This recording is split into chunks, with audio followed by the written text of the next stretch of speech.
Hello guys. तो आज से हम लोग अपना स्टैटिक जीके पढ़ना शुरू करेंगे।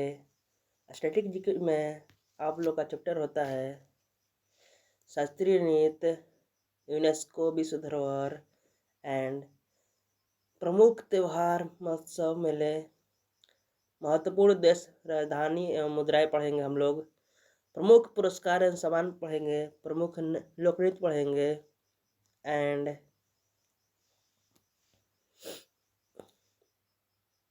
भारत के प्रमुख अनुसंधान संस्थान पढ़ेंगे, राज्यों के मुख्यमंत्री और राज्यपाल पढ़ेंगे, इतिहास के महत्वपूर्ण दिनांक और तिथियां पढ़ेंगे, प्रमुख खेल व खिलाड़ी पढ़ेंगे, राष्ट्रीय गीत पढ़ेंगे, प्रमुख पुस्तकें और लेखक पढ़ेंगे एंड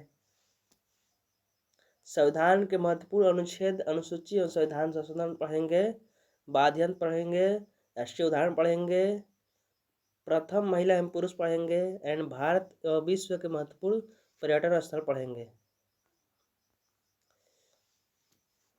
प्रमुख समितियां पढ़ेंगे, प्रमुख दिवस पढ़ेंगे एंड विविध पढ़ेंगे। तो इतना चैप्टर होता है। तो हम लोग आज स्टार्ट करते हैं पहला चैप्टर से, यानी शास्त्रीय नृत्य से। आप लोग का स्टैटिक जीके आज से शुरू हो रहा है, ठीक है। तो आप लोग इस वीडियो में बने रहें और स्टैटिक जीके में पहला चैप्टर स्टार्ट करते हैं शास्त्रीय नृत्य। शास्त्रीय नृत्य एवं भाषा।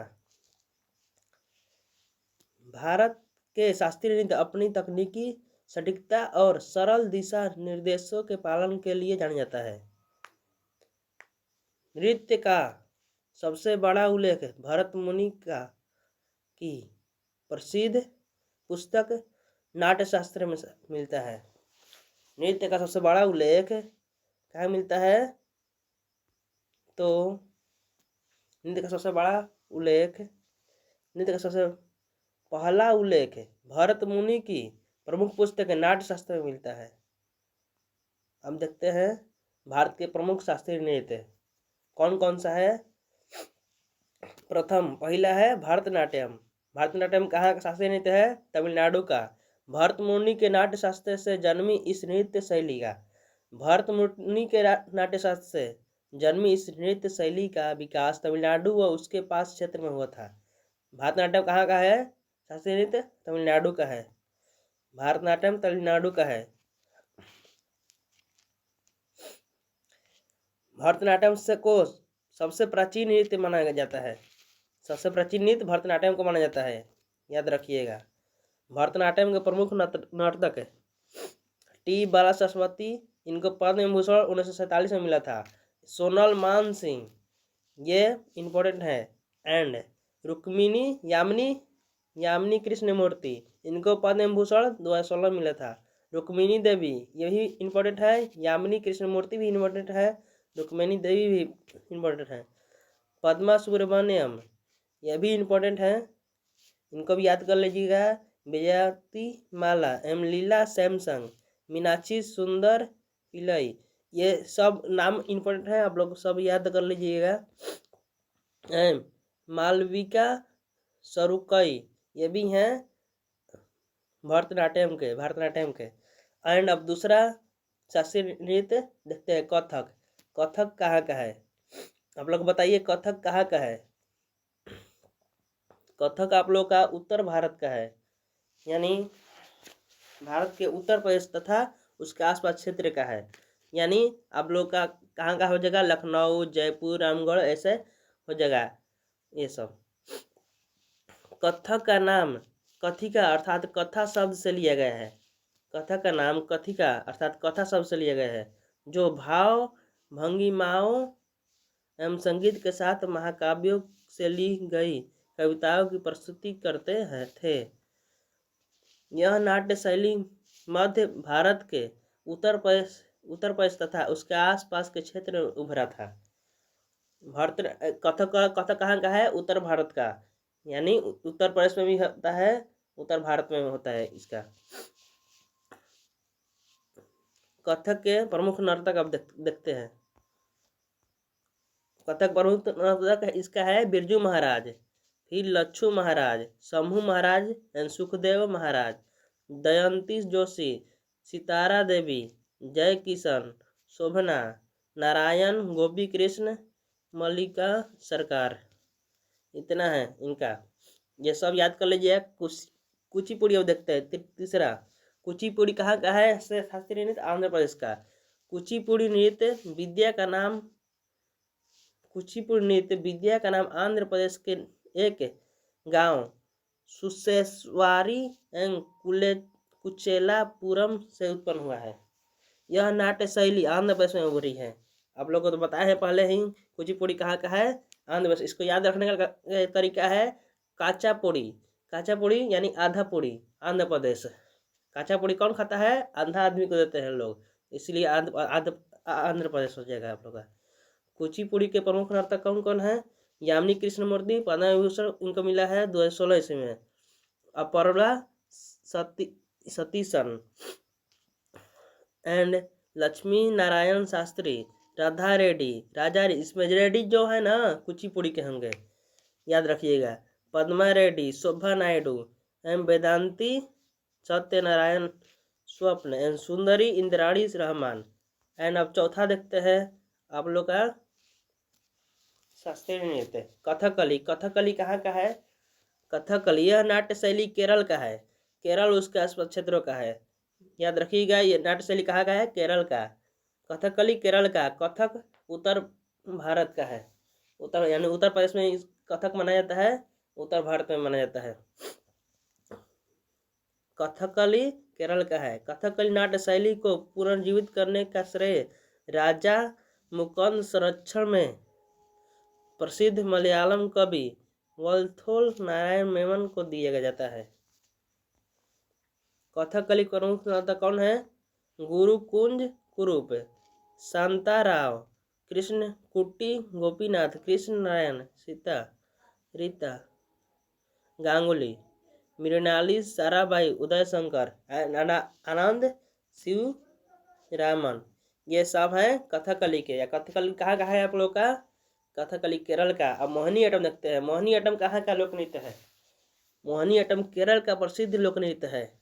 मोहिनी अट्टम और कथक केरल का दोनों लोक नृत्य है।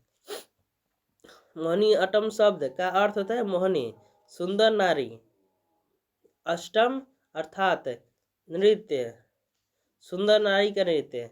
मोहिनी अट्टम कौन से देवता मोहिनी का रूप धारण करके गए थे? तो भगवान विष्णु धारण किया था। मोहिनी अट्टम नाट्य शैली को पुनर्जीवित करने वाला का श्रेय मलयावी कवि वल्थो नारायण मेमन कल्याणी एवं अम्बा को दिया जाता है। मोहिनी अट्टम के प्रमुख नर्तक कौन कौन है? सुनंदा नायर, माधुरी अम्बा, तारा निडिगाड़ी, जयप्रभा मेमन, श्रीदेवी भी हैं मोहिनी अट्टम के लोक नृत्य के नृत्य का नर्तक। एंड कलामंडलम, क्षमवती, गीता गायक एवं भारती शिवाजी, रागिनी देवी, हेमा मालिनी एंड डॉक्टर सुनैना नायर। ये सब है मोहिनी अट्टम के। अब ओडिसी के डांस देखते हैं। 6वां नंबर ओडिसी के डांस है। इस नृत्य शैली का उद्गम उड़ीसा के आसपास क्षेत्र में है। ओडिसी डांस उड़ीसा का होता है। आप लोग हम लोग देखे हैं, कौन कौन देखे हैं? भारतनाट्यम तमिलनाडु, फिर देखे हैं कथक जो होता है उत्तर भारत का, फिर कथकली केरल का होता है, फिर मोहिनी अट्टम कहाँ का होता है? केरल का ये भी। अब देखते हैं ओडिसी। इस नृत्य शैली का उद्गम उड़ीसा में हुआ था। इस नृत्य शैली के सबसे प्राचीन पुरातात्विक प्रमाण उड़ीसा के उदयगिरी में गुफा मिला है। ओडिसी नृत्य को राष्ट्रीय ख्याति दिलाने का श्रेय चार्ल्स क्रैबी एवं इंद्राणी रहमान को जाता है। ओडिसी के प्रमुख नर्तक देखेंगे किरण सहगल एंड गुरु पंकज चरण दास, संयुक्त पाणिग्राही, कालीचरण पटनायक, गुरु केलुचरण महापात्र, सोनल मानसी प्रमुख सबसे महत्वपूर्ण है ओडिसी डांस के। Madhavi Mudgal, Sharon Lowen, America Indrani Rahman. ये लोग इम्पोर्टेंट है। एंड अब सातवां देखते हैं मणिपुरी। मणिपुरी डांस कहाँ का लोक नृत्य है? मणिपुर का। मणिपुर और उसके आसपास क्षेत्रों में पनपी मणिपुर नृत्य शैली का पौराणिक प्रमाण है। मणिपुर की घाटियों में स्थानीय गंधर्वों के साथ शिव पार्वती के नृत्य में मिलता है। मणिपुर नृत्य के शिक्षकों को शांति निकेतन के में आमंत्रित करने के रविन्द्रनाथ टैगोर ने इस नृत्य को मणिपुर का बाहर लोकप्रिय बनाया। मणिपुरी नृत्य को किसने आमंत्रित करके लोकप्रिय बनाया? तो रविन्द्रनाथ टैगोर ने बनाया इस नृत्य को। ठीक है, तो इसका प्रमुख नर्तक को देखते हैं। इनके प्रमुख नर्तक हैं झावेरी बहनें, दर्शना झावेरी, नयना झावेरी, स्वर्णा झावेरी एंड रंजना झावेरी। ये चारों झावेरी बहनें हैं। मतलब झावेरी आएगा तो मणिपुरी में। ठीक है, गुरु विपिन, ये भी विपिन सिंह, ये भी मणिपुर के हैं। नल कुमार सिंह, गुरु अमला सिंह, अमली सिंह, चार माथुर सविता मेहता, कलावती देवी, डिम्बावती, सोनाली सिंह। अब देखते हैं आठवां नृत्य सत्रिया। सत्रिया जो लोक नृत्य है असम का है। इस नृत्य शैली का उद्गम असम उसके आसपास हुआ है, इस क्षेत्र में हुआ है। समझ गए आप लोग? इसके प्रमुख नर्तक देखते हैं। ये सबसे मतलब नया लोक नृत्य है। गहन चंद्रा गोस्वामी इनके प्रमुख नर्तक हैं। गुरु इंदिरा पीवी, बोहरा प्रदीप, चालिया, जातिया गोस्वामी एंड शारदी शौकिया, परमानंदा, बारमबान, गोसाई मणिक, बारमयान, प्रभात शर्मा एंड भाबानंद बारबयान। नोट: संस्कृति मंत्रालय ने छऊ नृत्य को भी भारत का शास्त्रीय नृत्य माना है। शास्त्रीय नृत्य हम लोग कितना होता है? आप लोग बताइए, शास्त्रीय नृत्य हम लोग कितना होता है? 8 गो होता है, लेकिन छऊ नृत्य को भी शास्त्रीय मंत्रालय ने माना है। अगर ये पूछ दे कि छऊ नृत्य को लेकर कुल शास्त्रीय नृत्य कितना होता है, तब कितना मारोगे आप? 9 गो मारेंगे। ऐसे 8 होता है, लेकिन छऊ नृत्य को बोलेगा तो 9 ठो मारना है। ठीक है, तो छऊ नृत्य को भी भारत का शास्त्रीय नृत्य माना गया है। अब देखते हैं छऊ नृत्य के बारे में। इस नृत्य शैली का उद्गम पश्चिम बंगाल, झारखंड और उड़ीसा में हुआ है। छऊ नृत्य कहाँ मनाया जाता है? पश्चिम बंगाल, झारखंड और उड़ीसा में। छऊ को छऊ नाच भी कहा जाता है। मार्शल और लोक परंपराओं द्वारा मुखौटा रूपी शास्त्रीय नृत्य है। छऊ नृत्य क्या है? मार्शल और लोक परंपराओं वाला एक मुखौटा रूपी अर्थ शास्त्रीय नृत्य है। भारत की शास्त्रीय भाषाएं आप देखते हैं। फरवरी 2014 में संस्कृति मंत्रालय द्वारा किसी भाषा को शास्त्रीय भाषा घोषित करने के लिए निम्न निर्देश जारी किए हैं। अब देखते हैं इनके निर्देश। इसके प्रारंभिक ग्रंथों का इतिहास 1500 से 2000 ईस्वी 1500 से 2000 वर्ष अधिक पुराना है। इनका ग्रंथों का इतिहास जो है साहित्यिक परंपरा में मौलिकता हो। दूसरा, भारत की शास्त्रीय भाषाओं का विचार सबसे पहले वर्ष 2004 में पेश किया गया था। अब यही पूछ सकता है, भारत की शास्त्रीय भाषाओं का विचार सबसे पहले कब पेश किया गया था? 2004 ईस्वी में। जो अब 6 भारतीय भाषाओं को शास्त्रीय भाषा का दर्जा प्राप्त है। 6 भारतीय भाषाओं को शास्त्रीय भाषा का दर्जा प्राप्त है, जिसमें पहला आता है तमिल। तमिलनाडु का है। ये 2004 ईस्वी में शास्त्रीय भाषा में आया था। एंड उसके बाद संस्कृत जो है कर्नाटक का है। 2005 ईस्वी में इसको भारत शास्त्रीय भाषा माना गया।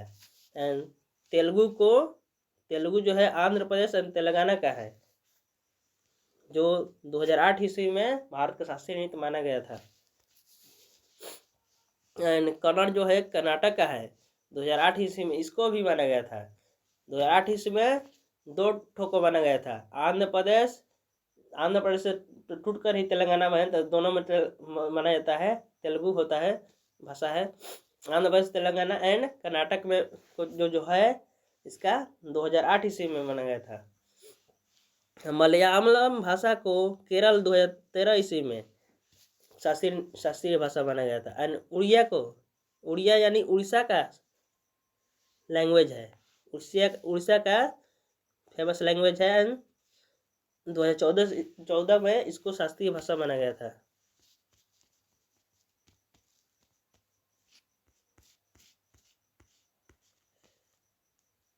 साहित्यिक भाषा माना गया था। एंड पाली को 2024 में माना गया है। प्राकृतिक 2024 में, फारसी आप लोगों का 2024 में माना गया है।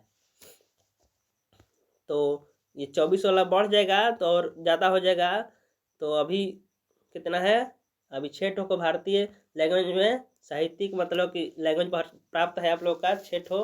उड़िया, जिसमें उड़िया है, मलयालम है, कर्नाटक है, तेलुगु है एंड संस्कृत है एंड तमिल है।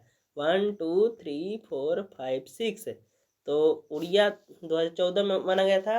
एंड पाली को 24 में कौन कौन माना गया है, पाली, प्राकृत एंड फारसी, ये 2024 में है। तो हम यहीं पर अपना एंड करते हैं वीडियो। तो आप लोग इसके सेकंड वीडियो भी देख सकते हैं, इसके बाद भी वीडियो आएगा मतलब स्टैटिक जीके का। तो आप लोग वीडियो में बने रहिएगा, आगे भी देखिएगा। तो अच्छा लगे तो लाइक कीजिएगा, सब्सक्राइब कीजिएगा, शेयर कीजिएगा। धन्यवाद।